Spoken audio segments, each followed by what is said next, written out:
Labas rytas, autopiloto žiūrovai. Šiandien naudotų automobilio rubrikoje visą dėmesį sutelksime į štai šį trečiosios kartos Lexus IS 300H. Vienas įdomus dalykas apie šį modelį, kad jis debiutavo 2013 metais, bet yra gaminamas iki šiol.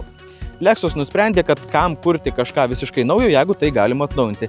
Ir tą su šiuo modeliu jie padarė du kartus – 2017 ir 2020. Tuo metu mūsų rankose modelis iki pirmojo atnaujinimo ir šiandien viską papasakosime būtent apie jį.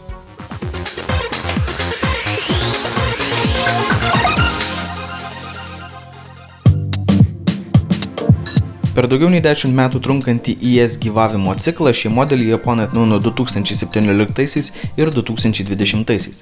Nors pagrindinis IS konkurentas yra trečios serijos BMW, tačiau kitaip nei bavarai, japonai nusprendė atsisakyti dizelinių variklių ir ieškantiems ne tik dinamikos, bet ir geros degalų ekonomijos pasiūlė hibridinę versiją. Lexus IS modelį galima drąsiai lyginti su trečios serijos BMW modeliu.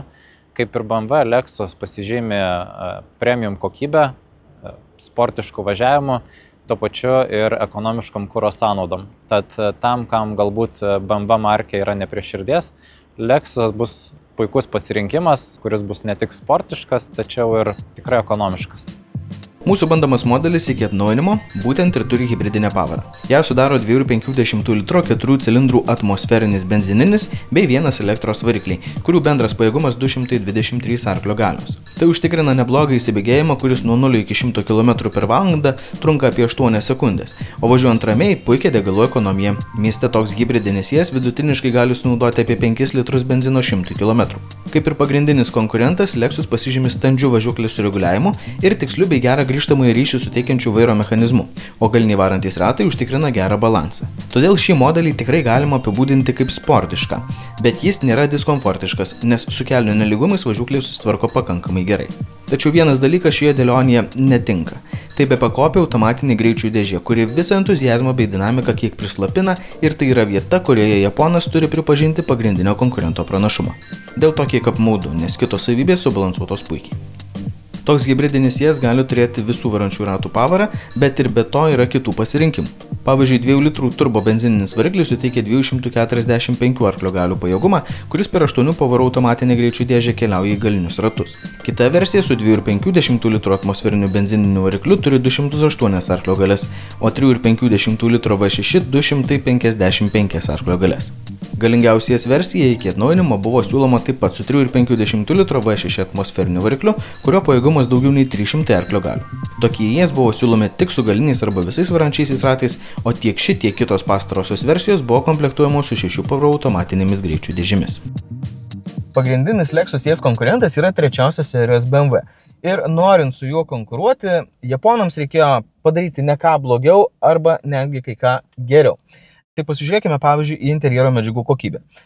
Lexus yra premium segmento gamintojas ir tai tikrai puikiai atsispindi žvelgiant į medžiagas, net ir čia panaudotos malonios liesti medžiagos, kurios iš tikrųjų suteikia ir jaukumo ir tą premium pojūtį. Tačiau yra vienas dalykas, kuris mane truputėlį nuvilia ir kas nėra būdinga Lexus. Tai surinkimo kokybė. Įprastai šio gamintojo automobiliams didelių priekaištų nėra, o čia mes girdime tikrai labai aiškų ir labai nemalonų braškėjimą. Taip pat Lexus su BMW konkuruoja ir sportiškumu. Ir šiuo atžvilgiu galiu pasakyti, kad Lexusas iš tikrųjų jaučiasi sportiškas. Labai malonus laikyti, nedidelis odinis vairas, labai aiškus sportiškas prietaisų skydelis ir sportiškos gerą šoninį prilaikymą siūlančios sėdynės. Kaip premium lygio modelis, viduje jis yra ne tik sportiškas, bet ir solidus. Aukštos kokybės medžiagos atsparios laikui, todėl net ir modeliai su didesnė rida gali atrodyti pakankamai solidžiai. Šiuo atžvilgiu japoniškas modelis yra visa galva aukščiau nei BMW trečiukas. Tačiau su ergonomika Lexus galėjo pasistengti labiau. Ant vairo esantys apvalūs mygtukai kiek per maži, o jų paspaudimas labai minkštas, todėl naudotis jais nėra itin patogu. Centrinis ekranas valdomas valdikliu šalia pavarų perjungimo svirties, bet yra labai jautrus, todėl norint jį valdyti reikia labai susikaupti. Kai kuriais atžvilgiais jie savo pagrindinį konkurentą tikrai lenkia, bet yra dalykų, kuriuose japonas tikrai atsilieka. Kiek patogu bus būti tokio trečios kartos IS viduje priklauso nuo kūno sudėjimo. Stambesniems ir aukštesniems vairuotojams sėdynė gali būti kiek per siaura ir trumpa. Ant galinės sėdynės vietos nei mažiau nei daugiau, nei jo siūlo daugelis kitų tokios klasės sedanų, todėl čia viską galima vertinti normaliai. Tuo metu bagažinės tūris siekia 450 litrų ir tai 30 litrų mažiau nei kituose IS modeliuose, kurie neturi hibridinės pavaros, bei tiek pat 30 litrų mažiau nei suteikia trečios serijos BMW. Visgi vienas iš esminių trečios kartos Lexus IS privalumų – patikimumas.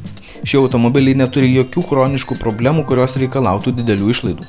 Tokių modelių savininkai dažniausiai kreipia dėmesį, kad egzemplioriai, kurių rida gerokai viršyje 200 000 km ribą, turėtų patikrinti, ar varikliuose nepastebimas tepalo prasisunkimas. Retai, tikrai labai retai, bet skundžiamas ir oro kondicionieriaus gedimais.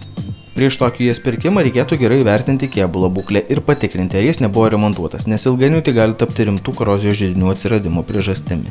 Ir tai iš esmės viskas, ką galima paminėti apie šį modelį. Jeigu norėtumėte patys apžiūrėti šį Lexus IS 300H, tai jį rasite Long.lt atstovybėje Vilniuje. O trumpai priminsiu, kad būtent šis automobilis yra pagamintas 2016 metais, turi hibridinę pavarą, kurią sudaro 2,5 litro benzininis bei elektrinis varikliai, sukantys galinius ratus. Šis Lexusas yra įveikęs beveik 200 000 km ir jūsų gali būti už 17 000 eurų. Jeigu neturite visos jums reikiamos pinigų sumos, nieko tokio. Long.lt konsultantai jums gali padėti ir šiuo klausimu. Hibridinis trečios kartos Lexus IS tikrai gali būti dėmesio vertas pasirinkimas ieškantiems sportiškų savybių turinčio premium klasės sedano. Bet dinamikos trūkumas gali kelti abejonių, ar tikrai jo norite. Visgi, jei tai jūsų neatbaidys ir pasirinksite šį modelį, jis jūs džiugins gera degalų ekonomija, geromis valdymo savybėmis ir patikimumu.